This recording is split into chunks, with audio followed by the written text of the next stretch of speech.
ಅಯ್ಯ ಕೋರು ಬಂಡೆ ದಯ ಮಾಡವರ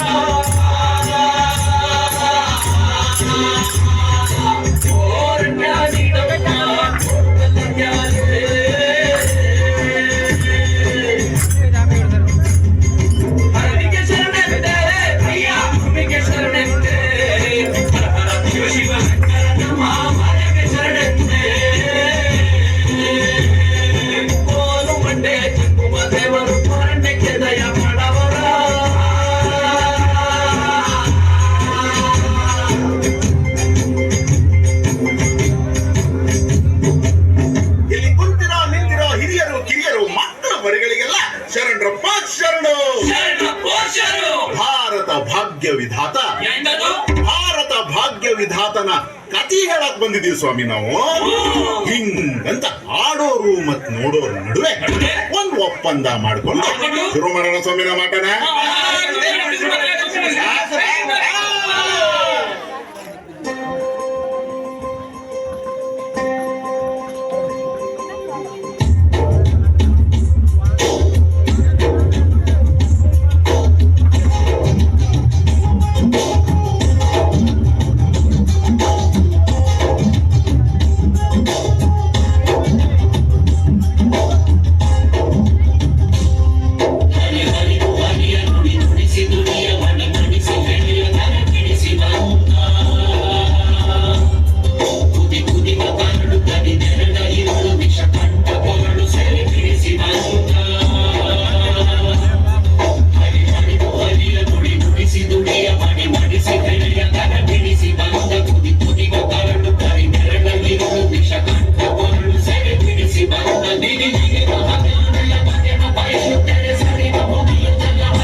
ಆಮೇಲೆ ಕಾಲಕ್ರಮೇಣ ಒಂದೊಂದಾಗಿ ಒಬ್ಬೊಬ್ಬರಾಗಿ ಸಮಾನತೆ ಹರಿಕಾರರು ಬಂದು ಈ ಪಾಪ ತೊಳೆದ್ರು. ಆದ್ರೆ ಇದನ್ನ ಸಂಪೂರ್ಣವಾಗಿ ಎದುರು ಹಾಕಿಕೊಂಡು ಹೋರಾಡಿದವರು ನನ್ನ ಒಡೆಯ ಹಿರಿಯ ಈ ಭಾರತ ದೇಶದ ಭಾಗ್ಯ ವಿಧಾತ.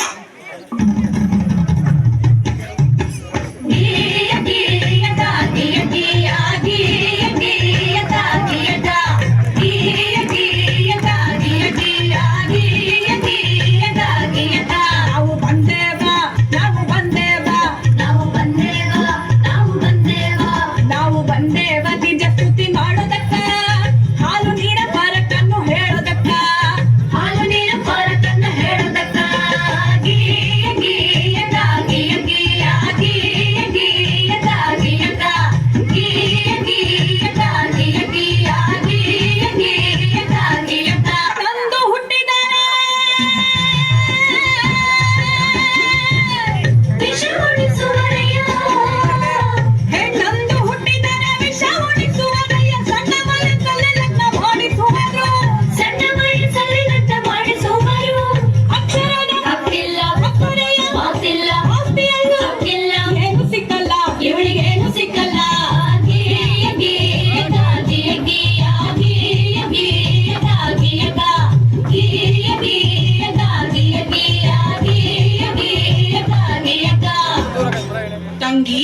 ಹೆಣ್ಣು ಅನ್ನೋದು ಈ ಸಮಾಜದಲ್ಲಿ ಒಂದು ಜೀವಿಯಾಗಿರ್ಲಿಲ್ಲ.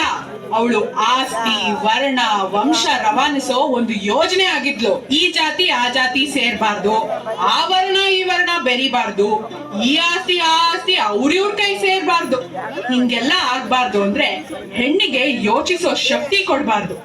ಹಾಗೆ ಅವಳಿಗೆ ಒಪ್ಪಿಗೆ ಇದೆಯೋ ಇಲ್ವೋ, ಅವಳಿಗೆ ಬುದ್ಧಿ ಮತ್ತು ಮೈ ಮಾಗಿದೆಯೋ ಇಲ್ವೋ, ಅವಳಿಗೆ ಜಾತಿಯಲ್ಲೇ ಮದುವೆ ಮಾಡಿಸ್ಬಿಡೋದು. ಹೆಣ್ಣು ಆಸ್ತಿ ತಗೋ ಬರ್ತಾಳೆ. ಹಾಗಾಗಿ ಒಬ್ಬ ಗಂಡಿಗೆ ಹೆಚ್ಚೆಚ್ಚು ಮದುವೆ ಮಾಡಿಸಿದಷ್ಟು ಹೆಚ್ಚೆಚ್ಚು ಆಸ್ತಿ ಬರುತ್ತೆ. ಒಂದ್ ವೇಳೆ ಗಂಡ ಸತ್ರೆ ಅವಳು ಇನ್ಯಾವ ಗಂಡು ನೋಡದೆ ಇರ್ಲಿ, ಹಾಗ ಅವಳು ಬೇರೆ ಸಂಸಾರ ಮಾಡದೇ ಇರ್ಲಿ ಅಂತ ಅವಳು ತಲೆ ಬೋಳಿಸ್ತಿದ್ರು. ಅವಳು ಮನೆ ಬಿಟ್ಟು ಆಚೆನೆ ಬರಂಗಿರ್ಲಿಲ್ಲ. ಹೇ ನನ್ನಪ್ಪ ಸರ್ದಾರ ಗುಡುಗಿದನಯ್ಯ, ಗುಡುಗಿದನಯ್ಯ ಸಭೆಯಲ್ಲಿ ಹಿಂದಿನ ಹೆಸರಿಗರ ತೊರೆದವನಯ್ಯ, ತೊರೆದವನಯ್ಯ ನಾಡಲ್ಲಿ ಪ್ರತಿಯೊಂದು ಹೆಣ್ಣು ಮಗು ಬರಹ ಕಲಿಯಬೇಕು. ಪ್ರತಿ ಸರ್ಕಾರಗಳು ರಕ್ಷಣೆ ಕೊಡಬೇಕು. ಪ್ರತಿ ಕ್ಷೇತ್ರದಲ್ಲೂ ಹೆಣ್ಣಿಗೆ ಮೀಸಲು ಭೇದ ಭಾವ ಮಾಡೋರ ಜೈಲಿಗೆ ಹಾಕಬೇಕು.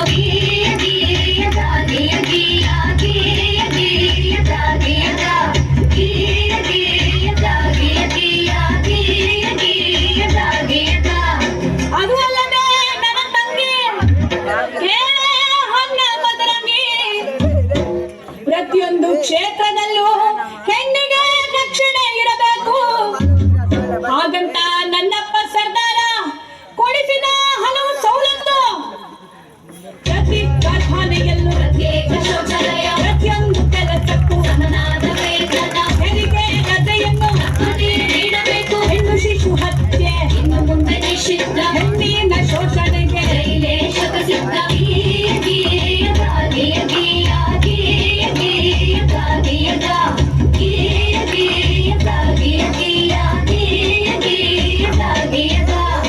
ಹೀಗೆ ಹಲವಾರು ಸವಲತ್ತುಗಳು ಹಾಗೂ ಸ್ವಾತಂತ್ರ್ಯವನ್ನು ನಿಮ್ಮಂತ ಹೆಣ್ಮಕ್ಳು ಅರಿವಿಲ್ಲದೆ ಅನುಭವಿಸುತ್ತಿರುವ ಅನುಕೂಲಗಳನ್ನು ನಮ್ಮಪ್ಪ ಆ ಭಾರತ ಭಾಗ್ಯ ವಿಧಾತನೇ ಕೊಡಿಸಿದ್ದು. ಹೆಣ್ಣು ಮಕ್ಕಳಿಗೆ ಆಸ್ತಿಯಲ್ಲೂ ಹಕ್ಕುಂಟು, ಗಂಡು ಹೆಣ್ಣು ಎಂಬ ಬೆಳಕಿನಲ್ಲಿ ಎಡೆಯುಂಟು. ಹೊರತು ಹಳೆ ಕಾಲ ಹೊಸ ಸುಗ್ಗಿ, ಪ್ರತಿಯೊಬ್ಬ ಪ್ರಜೆ ಈಗ ನಿಂತನೋ ಎದೆ ಹಿಗ್ಗಿ, ಪ್ರತಿಯೊಬ್ಬ ಪ್ರಜೆ ಈಗ ನಿಂತನೋ ಎದೆ ಹಿಗ್ಗಿ, ಪ್ರತಿಯೊಬ್ಬ ಪ್ರಜೆ ಈಗ ನಿಂತನೋ ಎದೆ ಹಿಗ್ಗಿ.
ಪ್ರಜಾಸತ್ತಾತ್ಮಕ ಗಣರಾಜ್ಯವನ್ನಾಗಿ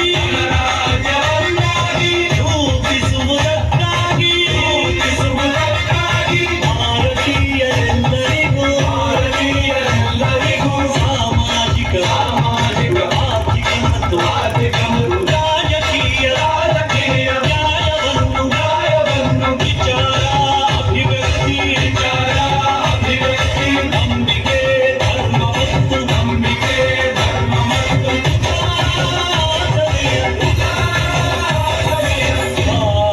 ಸ್ವಾತಂತ್ರ್ಯವನ್ನು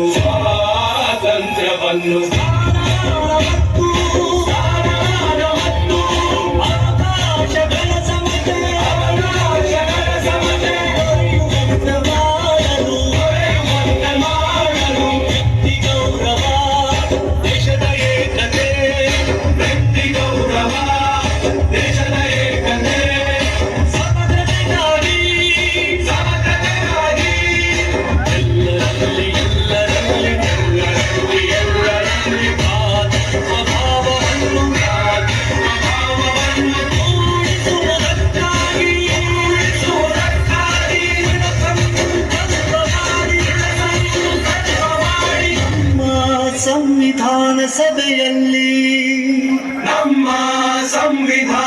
ಸಭೆಯಲ್ಲಿ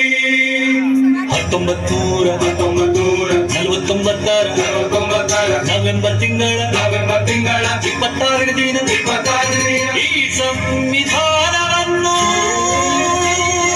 ಈ ಸಂವಿಧಾನವನ್ನು